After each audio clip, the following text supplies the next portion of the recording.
বাংলাদেশের বাইরে প্রথম স্থায়ীভাবে নির্মিত ওল্ডহ্যাম শহীদ মিনারে আন্তর্জাতিক মাতৃভাষা দিবসের প্রথম প্রহরে সর্বস্তরের প্রবাসী বাংলাদেশিরা শ্রদ্ধা নিবেদন করেন। বিস্তারিত জানাচ্ছেন আমাদের নর্থ ইংল্যান্ডের বিশেষ প্রতিনিধি সৈয়দ সাদেক আহমদ। বাংলাদেশের বাইরে প্রথম স্থায়ীভাবে নির্মিত ওল্ডহ্যাম শহীদ মিনারে ওমর 21শে ফেব্রুয়ারি ও আন্তর্জাতিক মাতৃভাষা দিবসের প্রথম প্রহরে সর্বস্তরের প্রবাসী বাংলাদেশিরা শ্রদ্ধা নিবেদন করেন।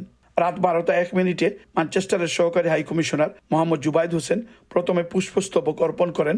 এরপর ওল্ডহ্যাম বাংলাদেশ অ্যাসোসিয়েশনের পক্ষ থেকে চেয়ারম্যান নাজমুল ইসলাম, ওল্ডহ্যাম কাউন্সিলের পক্ষ থেকে deputy leader Abdul Jabbar MB শ্রদ্ধা নিবেদন করেন। পরবর্তীতে বিভিন্ন রাজনৈতিক, সামাজিক ও সাংস্কৃতিক সংগঠনের ব্যানারে ভাষা শহীদদের প্রতি শ্রদ্ধা নিবেদন করেন আগত প্রবাসীরা। ওমর 21শে ফেব্রুয়ারি আমাদের শিখিয়ে দেয় অন্যায়ের বিরুদ্ধে প্রতিবাদ ও আত্মমর্যাদা রক্ষার দৃঢ় প্রত্যয়। ভাষা শহীদদের আত্মত্যাগ চিরকাল প্রেরণা হয়ে থাকবে জাতির জীবনে। আমাদের নতুন প্রজন্মের কাছে শুদ্ধ ভাষা চর্চা, বাংলা সাহিত্য ও সংস্কৃতি সঠিকভাবে তুলে ধরার আহ্বান জানিয়েছেন তারা। বহির্বিশ্বে প্রথম বাংলাদেশের প্রথম শহীদ মিনার ওল্ডহ্যাম শহীদ মিনার, আজকে আমরা এখানে সমবেত হয়েছে 12:01 আমরা আমাদের ভাষা শহীদদের শ্রদ্ধা জানাবো শহীদ মিনারে পুষ্পস্তবক অর্পণের মাধ্যমে। আমরা এখানে একটা বিরাট আয়োজন করছি, অনেক লোক আসছেন। ওল্ডহ্যাম বাংলাদেশ অ্যাসোসিয়েশনে এইটা উদ্যোগ নিয়েছেন, তাদেরকে আমি ধন্যবাদ জানাই।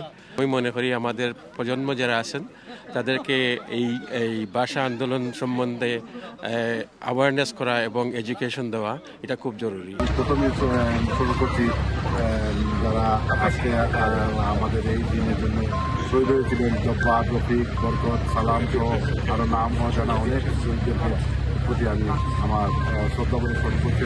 সবাইকে মাতৃভাষার শুভেচ্ছা।